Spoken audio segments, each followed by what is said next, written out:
नमस्कार दोस्तों, स्वागत है आपका हमारे YouTube चैनल धर्म पर। दोस्तों, आज हम इस वीडियो में जानने वाले हैं आखिर कहाँ कहा जाता है व्यक्ति का पाप। आज हम इस बारे में आपके लिए एक पौराणिक कथा लेकर आए हैं, जिससे हम जान सकते हैं कि व्यक्ति के किए हुए पाप कर्म कहाँ जाते हैं। क्या उसे उसकी सही सजा सही समय पर मिलती है या फिर अगले जन्म में इस सजा को प्राप्त होता है मनुष्य। तो चलिए इस सारी जानकारी को हम जानते हैं। उससे पहले यदि आप हमारे चैनल धर्म पर नए हैं तो चैनल को सब्सक्राइब कर ले और बेल आइकन जरूर दबाएं। तो चलिए, आज की पौराणिक कथा का सार है कि आखिर पाप कहाँ कहा जाता है। इस संदर्भ में एक बार एक ऋषि ने सोचा कि लोग पाप धोने के लिए सभी गंगा जाते हैं, ऐसे में सारे पाप गंगा में ही समा जाते हैं। आज की पौराणिक कथा का सार यही संदर्भ में है कि क्या गंगा में पाप धोने से व्यक्ति के पाप धुल जाते हैं। तो चलिए, इस तरह गंगा भी पापी हो जाएगी। उसी ऋषि ने ये जानने के लिए आखिर पाप जाता कहाँ है, तपस्या की। तपस्या करने के फलस्वरूप देवगण प्रकट हुए। तब ऋषि ने उनसे पूछा कि गंगा में जो पाप धोया जाता है वह कहाँ जाता है।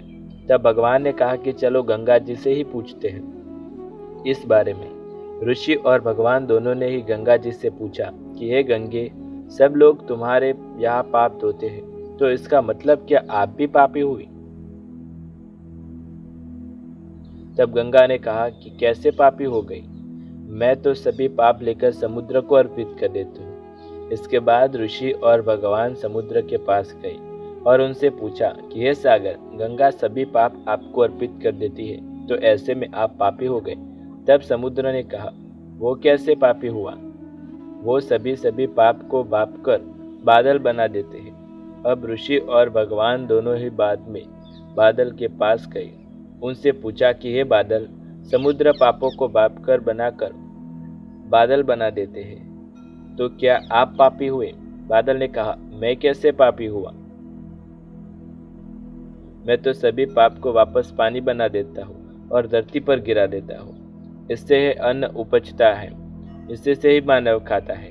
उस अन्न में जो अन्न जिस मानसिक स्थिति से उगाया जाता है, उस जिस वृत्ति से प्राप्त किया जाता है और जिस मानसिक अवस्था में खाया जाता है, उसी के आधार पर मानव की मानसिकता बनती है। यही कारण है कि कहा जाता है कि जैसा खाए अन्न वैसा बनता है मन। जिस वृत्ति से अन्न प्राप्त किया जाता है और जिस मानसिक अवस्था में खाया जाता है, वैसा ही विचार मानव का बन जाता है। ऐसे में हमेशा भोजन शांत रहकर ही ग्रहण करना चाहिए। अन्न जिस दिन धन से खरीदा जाए वह धन भी श्रम का होना चाहिए। विष ही विष को मारता है। दोस्तों, आज हम आपको महाभारत से जुड़ी कुछ कथाओं के परिचय कराने वाले हैं, जिसमें आपको जानने को मिलेगा महाभारत के कुछ अचूक रहस्य, जिसे आपने अभी तक सुना है या नहीं सुना। तो चलिए, कौरवों में सबसे बड़ा भाई दुर्योधन जब बड़ा हुआ तो उसके मन में हस्तिनापुर का राजा बनने की इच्छा पैदा हुई। वह सदैव अपने चचेरे भाई पांडवों को हानि पहुंचाने के रास्ते ढूंढ करता था। पांडवों का भी सिंहासन पर बराबर का अधिकार था। एक दिन अपने मामा शकुनी की सहायता से उसने सबसे शक्तिशाली पांडव भीम को मारने का षड्यंत्र रचा। उसने पांडवों को गंगा नदी के तट पर भोज के लिए आमंत्रित किया। उसने लड्डुओं में विष मिला दिया। उसने वह लड्डू भीम को खिला दिए। लड्डू खाकर भीम बेहोश हो गया। दुर्योधन ने उसे नदी में फेंक दिया। नदी में कई विषैले सांप ने भीम को काट लिया। कहा जाता है कि विष ही विष को मारता है। सांपों के विष के असर से भीम के शरीर का विष समाप्त हो गया। भीम की जान बच गई और वह तैरकर बाहर निकल आया। महान गुरु द्रोण। महाभारत की कहानी। एक बार हस्तिनापुर के राजकुमार एक कुएं के पास गेंद खेल रहे थे। अचानक उनकी गेंद कुएं में गिर गई। एक अंगूठी भी कुएं में गिरी गई। राजकुमारों ने कुएं में अंदर झांका, लेकिन उन्हें समझ में नहीं आ रहा था कि गेंद और अंगूठी कैसे बाहर निकाले। आचार्य द्रोण पास में खड़े ये सब देख रहे थे। वह कहने लगे, कितनी लज्जा की बात है, तुम लोग इतना मामूली सा काम नहीं कर पा रहे। आचार्य द्रोण हस्तिनापुर के राजकुमारों के गुरु थे। अर्जुन उनका सबसे प्रिय शिष्य था। शेष राजकुमार अर्जुन से इस बात से जलते हैं। अर्जुन की श्रेष्ठता को सिद्ध करने के लिए द्रोण ने सबकी परीक्षा लेने का निश्चय किया। उन्होंने एक लकड़ी की चिड़िया पेड़ पर लटका दी और हर राजकुमार से उस चिड़िया की आंख पर निशाना लगाने के लिए कहा। सबसे पहले ज्येष्ठ राजकुमार युधिष्ठिर को अवसर दिया गया। द्रोण से उनसे पूछा, तुम्हें क्या दिखाई दे रहा है? युधिष्ठिर ने उत्तर दिया, मुझे एक पेड़ दिख रहा है जिस पर चिड़िया लटक रही है। यह सुनकर द्रोण ने उसे वापस जाने को कह दिया। इसके बाद यही प्रश्न उन्होंने एक एक करके सभी राजकुमारों से किया। अर्जुन की भी बारी आई तो द्रोण ने उससे भी यही प्रश्न किया। अर्जुन ने उत्तर दिया, मुझे तो सिर्फ चिड़िया की आंख दिखाई दे रही है। द्रोण इस उत्तर से बेहद खुश हो गए। उन्होंने अर्जुन से निशाना लगाने को कहा। अर्जुन ने बिल्कुल सही निशाना लगाया।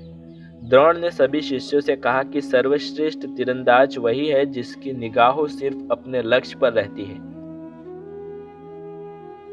और किसी चीज पर नहीं। उन्होंने घास का एक तिनका उठाया और कुएं में गेंद की तरफ फेंक दिया। तिनका गेंद से चिपक गया। उसके बाद उन्होंने एक करके एक कई तिनके कुएं में फेंके। सारे तिनके एक दूसरे से चिपक गए। आचार्य द्रोण ने आखिर तिनके को पकड़कर खींचा तो उसके साथ गेंद भी खींची चली आई। इसके बाद उन्होंने अंगूठी को निशाना बनाकर एक छोड़ दिया। बाद में कुएं में जाकर वापस आ गए। इसके साथ अंगूठी भी बाहर आ गई। राजकुमार बहुत प्रसन्न हुए। उन्होंने ये सब सुना और समझ गए कि आचार्य द्रोण ही राजकुमारों को धनुर्विद्या और युद्ध कला सिखाने में योग्य हो।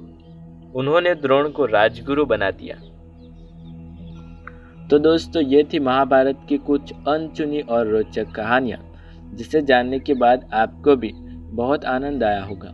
यदि आप हमारे चैनल पर नए हैं तो चैनल को सब्सक्राइब करके बेल आइकन ज़रूर दबाएं। और आपने अभी तक इस वीडियो को लाइक नहीं किया तो एक लाइक अवश्य कर दें। और हाँ, यदि आप पौराणिक काल के अनुसार कुछ धार्मिक कथाओं की जानकारी प्राप्त करना चाहते हैं तो हमें कमेंट बॉक्स में ज़रूर बताएं। हम उसी विषय पर आपके लिए एक अच्छा सा वीडियो लेकर आएंगे। और वीडियो को शेयर अवश्य करें। मिलते हैं अगले वीडियो में ऐसे ही कुछ नई और अनोखी जानकारी के साथ। तब तक के लिए आप सभी का धन्यवाद।